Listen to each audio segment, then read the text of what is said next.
It's alright, nkulamusizaako nnyo najjo sinza okuba ng'otuwuliriza mukwano gwange ntegeeza nti okola kyamaanyi nnyo okubeera ku mayengo gano. Uganda nno evuddeyo ne yeesambajja ne yeegaana ebijoogerwako nti y'emu ku basapootinga obuyeekera obugenda mu maaso abagenda mu maaso mu ggwanga erya DRC, ekibinja ekimanyikiddwa nga ekya M23. Nkulamusizaako nnyo era kulisa yonna gy'obadde ng'era nga nkutegeeza ku UG Updates TV kusinziira okuba ng'otuwuliriza ng'era okola kyamaanyi nnyo okwekumira ku mayengo gano. Gw'atannaba kuba ng'otweyungako nkugamba nti genda wansi waliwo ekigambo subscribe kikooneko ojja kuba ng'otweyungako ddala bulungi. Nabagera osubscribe nga kikuyambako n'okujja mu comment section naye n'oteekawo endowooza yo ne tusobola okuba nga twogereziganya nga tuwaanyisiganya ebirowoozo bisobole okulaba bannaggwanga ababeerako nga balaba. Mmwe ababeerako mukola gw'amaanyi nnyo era tubeebaza byansusso era nga ffe kye tumanyi tubaagaliza ne Christmas ennungi n'omwaka omujja mikwano gyange. Saagala kubalwisaayo munansonyi okulandagga ennyo. Uganda evuddeyo ne yeesambajja ebijoogerwako egambye temutusibaako matu ga mbuzi kutuliisa ngo. Olw'ensonga nti jjukira nnakuwadde amawulire ng'ekitongole ekya UN kivuddeyo n'obukakafu ne lipooti eraga nti nno kirina n'obujulizi okusinziira ku expertise baakyo abaakoze okunoonyereza nga balaga nti Uganda egenda mu maaso n'okusapootinga obuyeekero obugenda mu maaso mu ggwanga erya DRC. UN yavuddeyo n'egamba nekkaatiriza n'egamba nti nno okusinziira kye tulaba waliwo n'abakulembeze abanene abakulembera ebibinja bino ebya M23 be twalabyeko nga batindiga eggendo nga boolekera mu meeting eri mu ggwanga erya Uganda. Ebyo byabaddewo era gwe ayagala obbimanya genda mu katambi k'ensembi y'otuteekayo awo ojja kubanga agamawulire ogafunira ddala bulungi nnyo. Kaakati tulaba nga Uganda evuddeyo n'egamba bannaye temutusibaako matu ga mbuzi tuliisa ngo, mwagala kutta nkolagana yaffe n'ab'oku mulirwano aba DRC. Egambye nti nno ffe nga aba Uganda People's Force ffe nga aba Uganda People's Defence Force era tuli wano nga tubategeeza turespectinga nnyo eggwanga lya DRC ne boundaries zaayo okwo kw'ossa n'amatwale territories. Ffe bye tukola tukuuma territories ssaako okusukka ku booda n'operation zonna zonna ezikolebwa. Era ne bagamba ffe essira tuliteeka nnyo ku Kinshasa gavumenti okuba nga tugiwa obukuumi okusinziira ku mwogezi w'amagye ga Uganda General Felix Kuraije. Ono nno nga ye Director of Defence Public Information mu Uganda yagambye Anadolu nti ye bano aba M23 ebyabayeekera tabimanyiiko mayitire. Mbu bali mu ggwanga lyaffe beetaaya balya butaala balinamu n'ezi meeting. Ffe tetukimanyiiko mayitire, oba mmwe mumanyi we bali mujje mubatulage tusobole okuba nga tubakwata. Jjukira yo UN akabinja kaayo ne ba-expert baayo bawadde dda lipooti nti Uganda eprovidinga obuyambi mu batujju bano ab'akabinja ka M23 era bayitira mu Rwanda Defence Force Troops ne bagenda ne batindiga eggendo mu East Africa mu East DRC okusobola okulaba nga balwana akabinja ka M23 ab'e Rwanda. Naye bagamba nti bagenda mu maaso n'okuyita eyo nga bafujjirira akabinja kano akagenda mu maaso n'okulwanisa gavumenti ya DRC Congo. Era nga UN yeevuddeyo egamba Uganda y'emu kubateekamu omusimbi.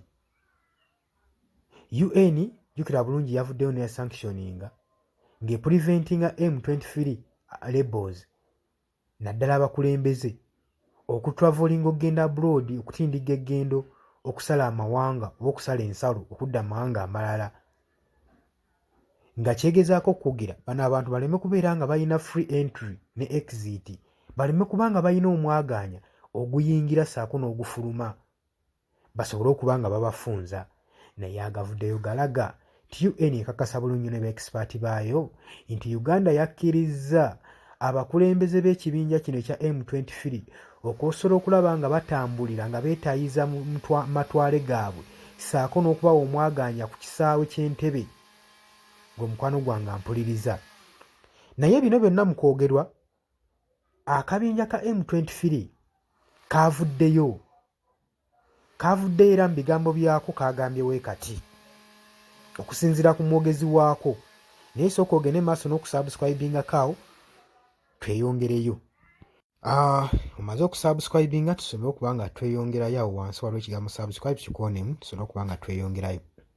Kakabinja ka M23 akaabayeekera bano ko kavuddeyo ne kagamba nti nno ebyo ebigambibwa nti ffe tukolagana ne Uganda, iffe gurupu yaffe ng'akabinja kaffe ne ttiimu yaffe tukolera wabweru wa operation zones zaffe,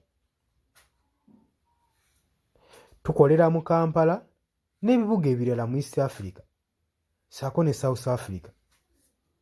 Eyo gye tusuubira nno gye tusobola okufunira emirembe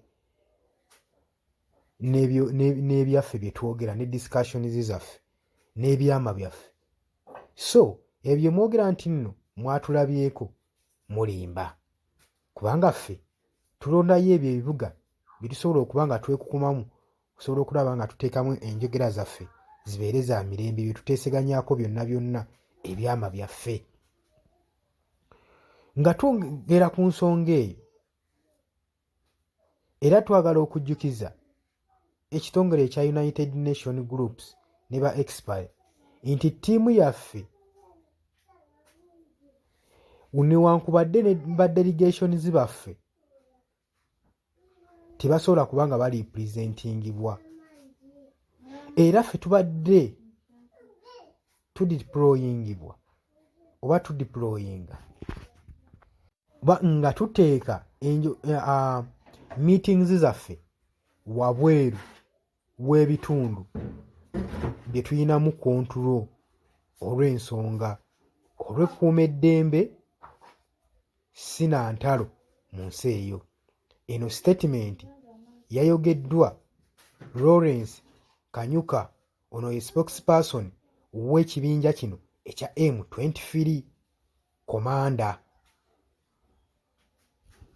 Oba ebintu obitegeera bulungi nga nze bwe mbifuna.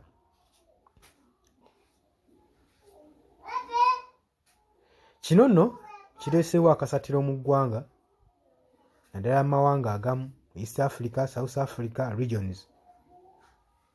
Geeza bye bino ebitundu bye bamenyeeyo ebisaavinga nga venue ng'ebifo bano abakulu aba M23 bye babeeramu nga badisikasinga peaceful talks zaabwe nga bwe bagambye omuli East Africa, South Africa regions ezo bo zibafiringa nga bali safe kusobola nga batuulizaamu entuula zaabwe n'okukola operation zaabwe.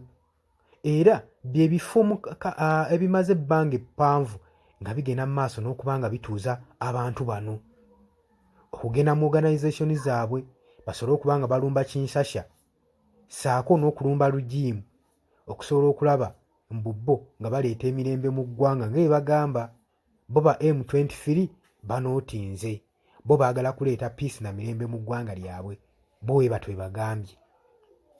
Ne Uganda yennyini era naye evuddeyo n'ebyesambajja ebyogerwa ne UN nti baabalabyeko nga bakukusa abajaasi bano abatujju ab'akabinja ka M23 nga bayingira eggwanga erya Uganda, nga UN we yagambye nti yo yakikakasizza nti n'okubafujjirira bye babafujjirira ba officers aba Uganda. Kati okusinziira ku mwogezi w'amagye Afande Flex Kuraije avuddeyo n'abyegaana nabagamba ffe temutusibaako matugambuzi tuli isango tetubimanyiiko era tetubimanyiiko na mayitire. olowooza ki ku bigenda mu maaso mu ggwanga? Jangu mu comment section, jangu liking, jangu sharing, jangu subscribing. Mbaagala nnyo, mweraba.